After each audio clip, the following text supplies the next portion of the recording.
mucho gusto estar con ustedes para platicar en nombre de la ley.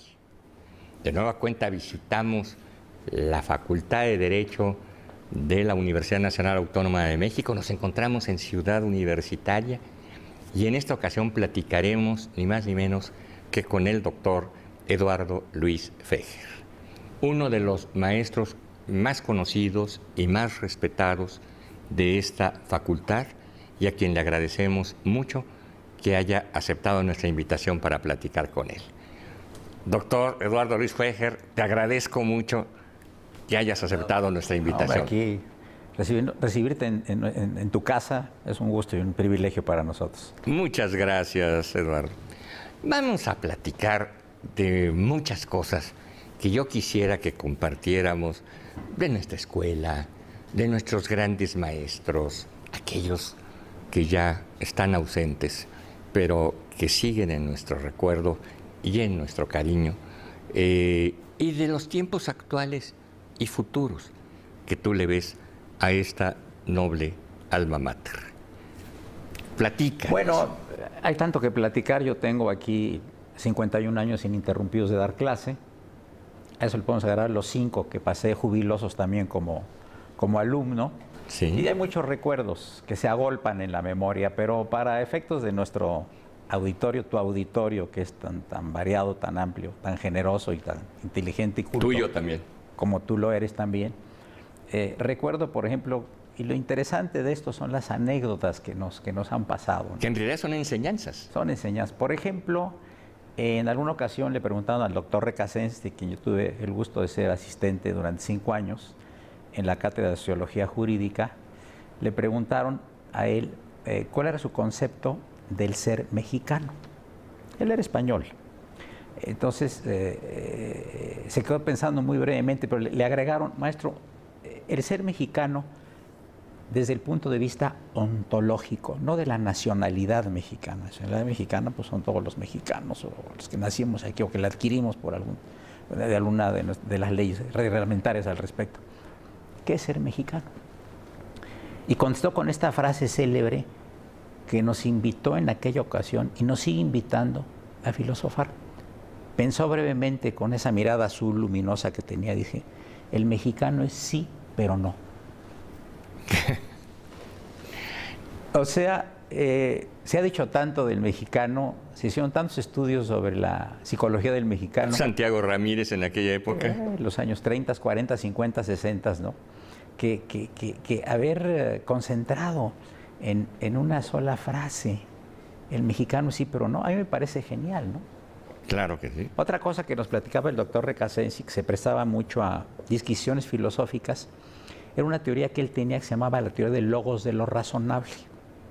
Explícanos. Y el logos de lo razonable es cualquier ley, cuando se aplica muy estrictamente, puede tener una reacción negativa o puede afectar, no solo beneficiar.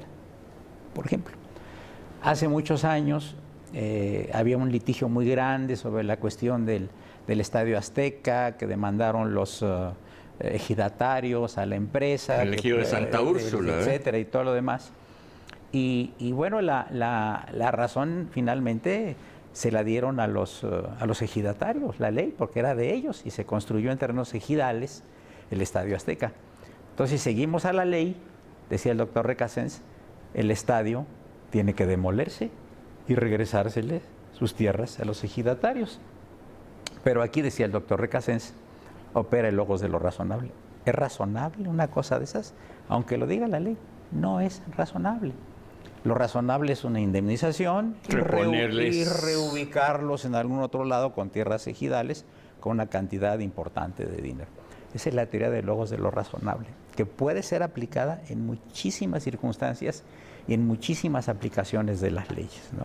Que desde luego tiene que hacerse y que todos los días los jueces, los funcionarios, los abogados que se dedican a la profesión tienen que hacerlo. La aplicabilidad factible de la ley y no la ley por sí misma. No podemos aceptar, sálvense las instituciones aunque perezcan los hombres. Yo tengo 2 anécdotas más varias del doctor Recasens. Compártelas. que son muy interesantes. En una ocasión iba manejando su pequeño automóvil, yo iba al lado de él y de repente me dice, odio a los materialistas.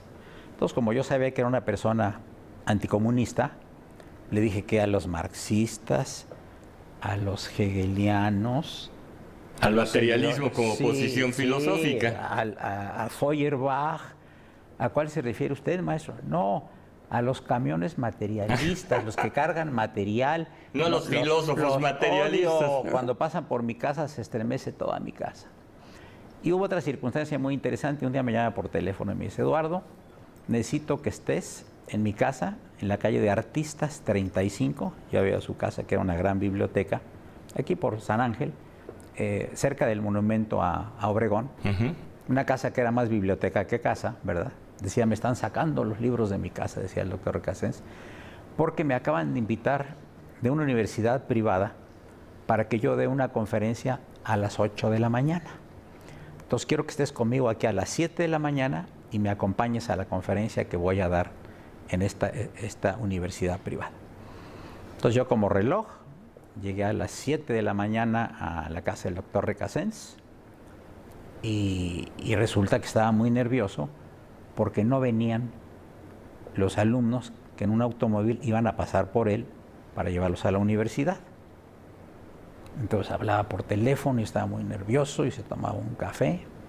Total que como a las 7:30 van llegando los muchachos. Les puso una regañada terrible y les dijo, oigan, usted me dijo que pasaban por mí a las 7. La conferencia es a las 8. Apenas llegamos, son 7:30, tenemos que irnos. ¿Qué les pasó? Ay, maestro, nos equivocamos. ¿Pero en qué? Pues nosotros no teníamos el gusto de conocerlo a usted. Y entonces tocamos en la casa de al lado. Salió la doméstica que se les ofrece, pues venimos por el maestro, pero es que está durmiendo. Pensamos que era usted, y entonces la doméstica sube a despertar a la maestra y va bajando en bata Vicente Lombardo Toledano, enemigo ideológico del doctor Recasens, porque era comunista. Sí. Y entonces le dijeron los muchachos, maestro Recasens, ya estamos aquí por usted a las 7 de la mañana. Yo no soy Recasens, ni me comparen con ese señor. Ese señor vive al lado de mí y vayan a tocarle a él. Es una de las anécdotas, ¿no? Sí. Bueno, también muchas anécdotas con el doctor Raúl Cervantes Ahumada. ¿Cómo no? En una ocasión me pidieron a mí que hiciera yo un texto sobre él y yo el texto lo titulé Raúl Cervantes Ahumada, una montaña de pan. Porque era un hombre enorme, era un hombre agradable, muy cercano a los alumnos, un hombre que había venido de Sinaloa y que partiendo de cero se convirtió en uno de los principales juristas de este país a nivel nacional y a nivel internacional, ¿no? Pero tenía sus aspectos muy simpáticos, ¿no? Era poeta, declamador. Sí, nos invitaba mucho a su casa de Chiconcuac, a nadar, etcétera. Y estaba muy bien relacionado con el presidente López Mateos, del que era amigo personal. Era el abogado de los Kennedy en México, tenía una pista para aterrizaje de avionetas en su rancho y siempre partía con nosotros. De repente llegaba de Cuernavaca, que era muy puntual en sus clases, tenía clase a las 7 de la mañana, pero venía de short y venía con un casco como de los que iban a África a cazar. Y empezaba la cátedra a las 7 y de repente hacía pausas y dormitaba un rato. Entonces nos quedábamos pasmados todos los alumnos. De repente despertaba y continuaba exactamente donde había iniciado su anterior conversación de carácter académico, ¿no? Hay una cosa muy rara que me pasó con él y también con el maestro Alberto Trueba Urbina. Ya eran bastante mayores ellos, y en una ocasión me encontré a nuestro Trueba Urbina, con quien yo llevaba gran amistad. Yo ya era un profesor muy joven en esa época, y me dijo, ven Eduardo, y me dijo, por fin voy a saber qué hay después de la muerte. Le digo, ¿por qué dice usted eso, maestro? No, pues porque ya por razón natural de mi edad, pues ya me voy a morir. Pero para mí es una gran incógnita. 2 semanas después me encuentro al maestro Cervantes Ahumada. Lo veo a la entrada, donde hay un muro, me agarra de los brazos y me pone contra el muro, agarrándome de los brazos, y se me queda viendo muy fijamente. Dice, te quiero decir una cosa que no se te olvide. Sí, maestro, la muerte no existe. Qué curiosa conexión entre estos dos gigantes del derecho, estos dos humanistas, tratando el mismo tema en diferente enfoque, con la misma persona que su servidor. Es una cosa que yo no alcanzo todavía a vislumbrar y tampoco alcanzo a entender. Qué interesantes los misterios, no solo de la muerte, los misterios de la vida y estas remembranzas de maestros de la abogacía que en nuestra juventud nos parecían tan distantes en muchos de nosotros y que no imaginábamos cuando jóvenes, porque normalmente cuando jóvenes no imaginamos el paso del tiempo, que un día hombres tan talentosos como tú y otros de esta facultad ocuparían el lugar de maestros clásicos, respetados, homenajeados, venerados, como los que tuvimos cuando fuimos jóvenes. Y que los futuros grandes maestros de la facultad hoy se encuentran en sus pupitres pensando en cómo irán a salir en el próximo examen escolar. Claro. Esa es la realidad. Te voy a decir una cosa, yo recibo alumnos de primer año, sabes que vienen muy preparados. Qué bueno. Los famosos millennials Sí. vienen muy preparados, no solo tecnológicamente, Qué buena noticia nos das.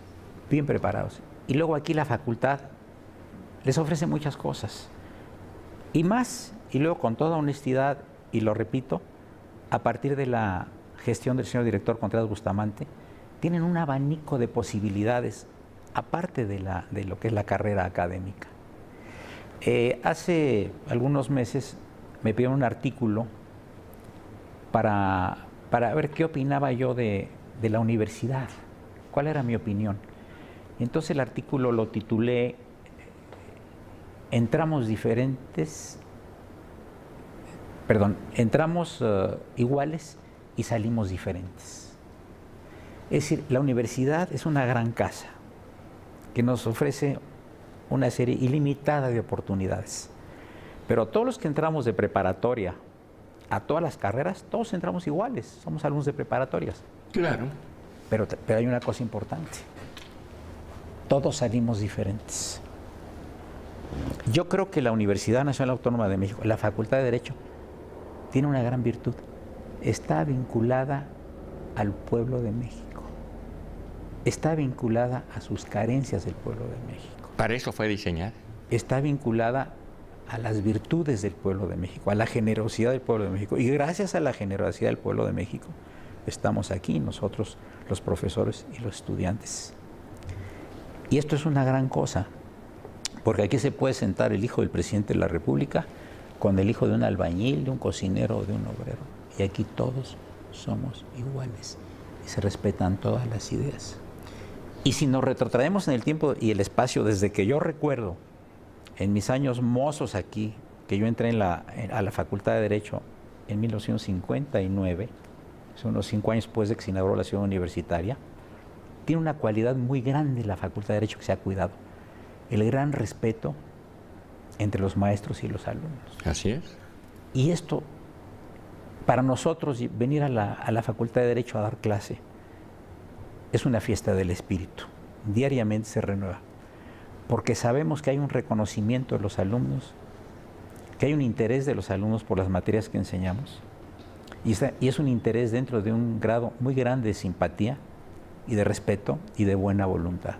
O sea, esto no es un lugar ajeno para nadie y todos realmente son bienvenidos. En tanto sigan las reglas que tenemos de respeto, de cortesía, de estudio, de investigación, de enseñanza y cultura. Vamos a una brevísima pausa para regresar nuestra conversación con Eduardo Luis Fejer sobre la evolución del abogado y de su enseñanza.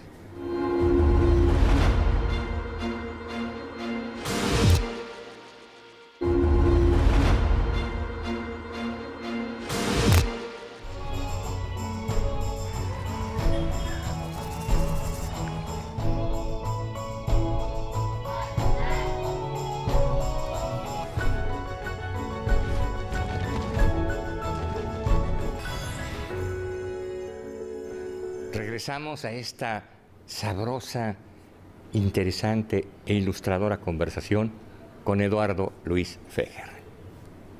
Y tienes toda la razón, aquí muchos alumnos han llegado todos los días a estudiar, lo hemos comentado, transportados en su camión público. Claro. Y se han convertido en presidentes de la República, se han convertido en secretarios, en gobernadores, se han convertido en los jefes de los más importantes bufetes del país, se han convertido en grandes maestros de la universidad, se han convertido en grandes investigadores de nuestra ciencia, la abogacía, se han convertido en grandes seres humanos, en triunfadores y sobre todo en constructores, y han devuelto al pueblo lo que el pueblo a través de la universidad nos dio. Claro. Y hemos visto cómo a lo largo de la vida lo que la escuela les dio, ellos lo han engrandecido con lo que han descubierto, con lo que han encontrado, con lo que han inventado o con lo que han imaginado, para devolverlo no solo a la escuela, vía la cátedra, sino a la sociedad, vía el ejercicio noble de una profesión noble.